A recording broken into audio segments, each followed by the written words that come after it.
Hello everyone. 5 ways of creating your portfolio as a health writer. So, this video is meant for dentists or doctors who are interested in starting off their careers as health writers. So, why are we discussing this topic? So, let me quickly set the context for this video so that you can fathom why I chose this topic. So, apart from being a dentist, I am a health and wellness writer who writes content for websites in health niche. So, I have had a lot of queries from my friends, colleagues, and juniors, and even my students who want to explore this field. So, I could help out some of them, but then I thought of just putting together everything that I know in a video so that it can be of great help to you all.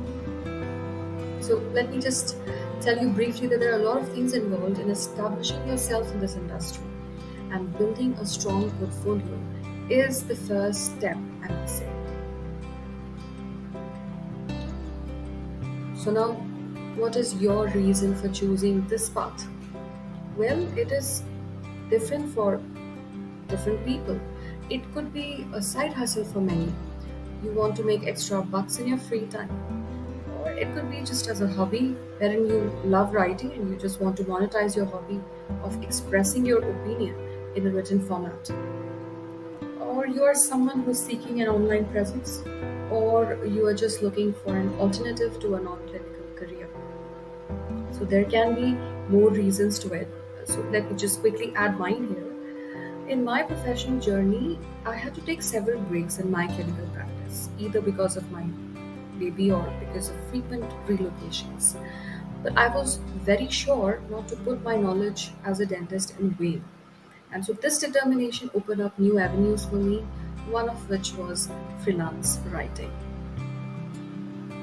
So now let's quickly get back to work and define what is a portfolio. So, a portfolio is nothing but a curated collection of your written work that showcases your skills, expertise, and range as a writer, right? So, it's quite self explanatory, there's nothing else that I can say or add on to. So, basically, a writer portfolio helps your clients know more about your writing style. It tells them whether your style matches with their expectations or not.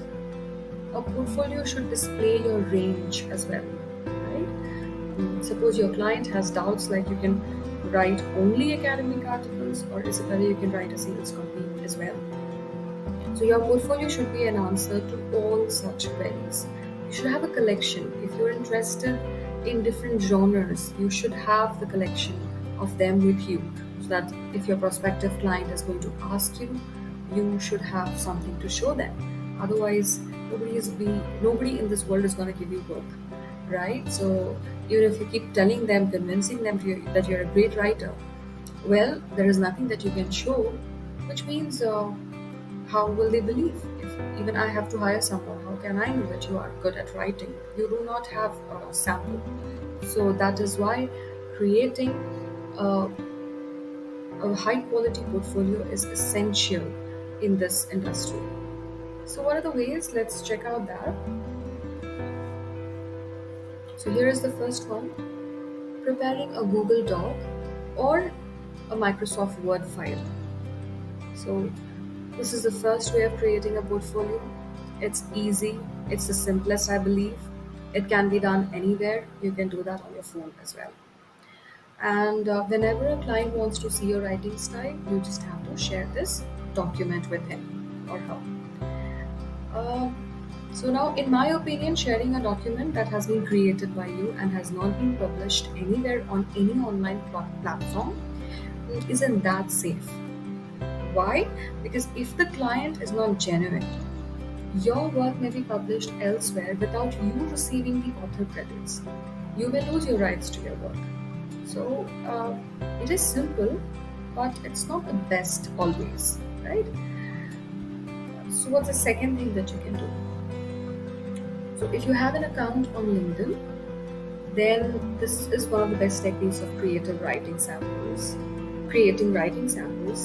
and building a portfolio. So all you have to do is go to your homepage. You will find in your starter post section, there is write article written there.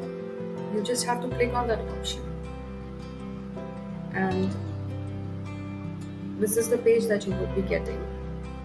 There, under the drop down menu of publishing menu, you will find the two options basically: create a newsletter and new article. By default, it will be there on the new article. You just have to press that, and you can start writing your article. What you have to do is, I mean, there are plenty of options. It's self-explanatory out there. Um, you can upload pictures to make your article look more interesting. I like this technique personally a lot because your profile showcases your work and writing caliber. Moreover, it is accessible to everyone, and no one has to actually ask you permission to view your work. It's there, and of course, the name of the author is also there. So, this is quite an effective technique. The third way of creating portfolio would be guest posting. So, for all those who are listening to this first time, guest posting refers to the practice of writing and publishing an article or blog post on someone else's website or blog as a guest author. So, first you have to familiarize yourself with the website's content, what is your target audience, and you have to ensure that your writing aligns with their readership. Uh, Remember that you have to check the guidelines and submission requirements. Every website it is different, so please to check them. And there are chances that your guest post gets rejected if it is not as per their guidelines. You can always try websites like Medium or Thrive Global for guest posting. The advantage is that you get an author byline, and you can share the link to your guest post with your clients if they ask you. So, yes, this is quite effective.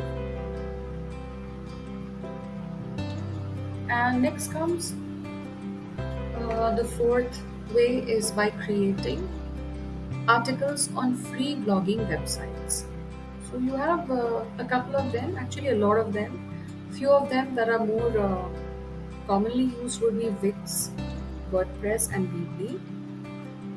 So these websites have free plans that you can use to design a blogging website of yours and publish your posts. And they're quite simple to use, and you can start creating your blog within no time, as you will be provided with easy templates. But yes, now there's some problem also here.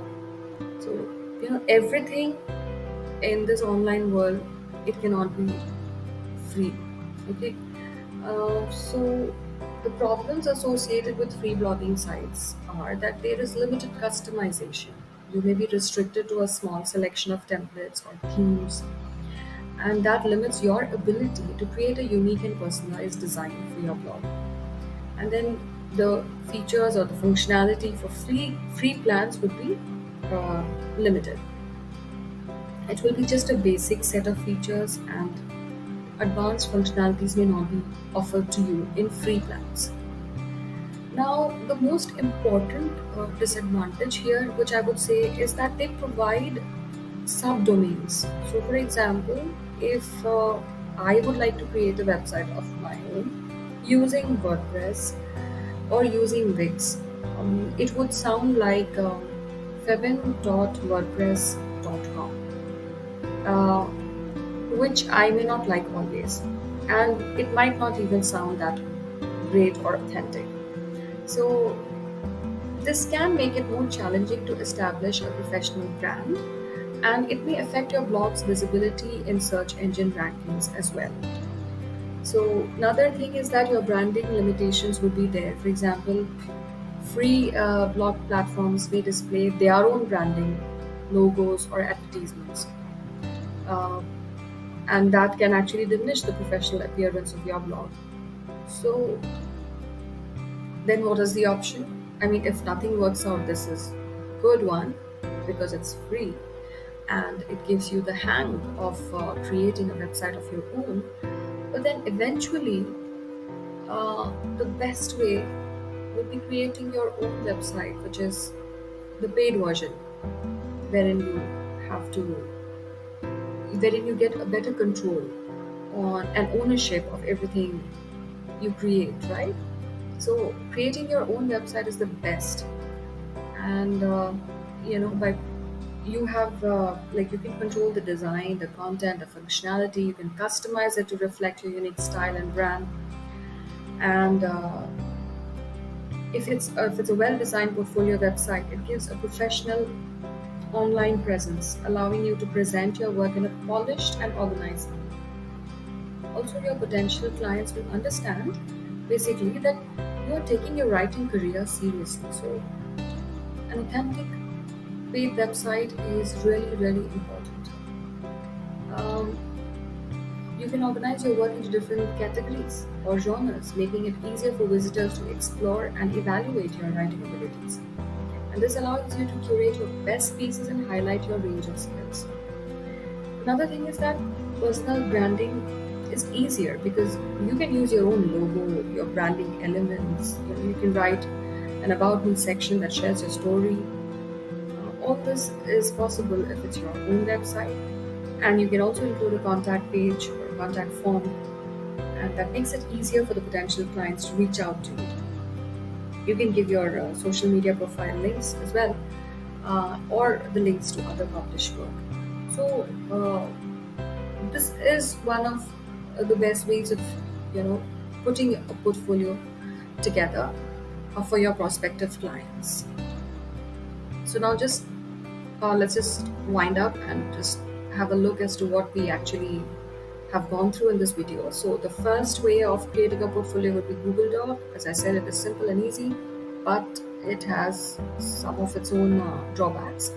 LinkedIn article is also a good option if you want to go for a free version, and I mean, if you're looking for something if you're looking to show your prospective client an article which is under your name, but you really don't want to spend currently. So, and then you have the third one, which is guest posting. You can use different websites like Thrive Global or Medium, where you can post your articles. And then you have free blogging sites where you can create a blog of your own and then share the URLs to your prospective clients when they ask you a writing sample. And then the last one is that you create your own website, the paid version, I need to say. So it is not really difficult. And I mean, if you're thinking of creating your own website, it might need some initial investment, but then investing on yourself is and on your career is, I mean, it's never going to cause any loss for you in the future. It should be considered as a good investment. Yes. So that's it. So I would just that's it for this video, and thank you for watching. Kindly share the video if you liked it. I will love to help you out in your freelancing journey, and let me know your queries so that I can create more helpful videos in future. Thank you.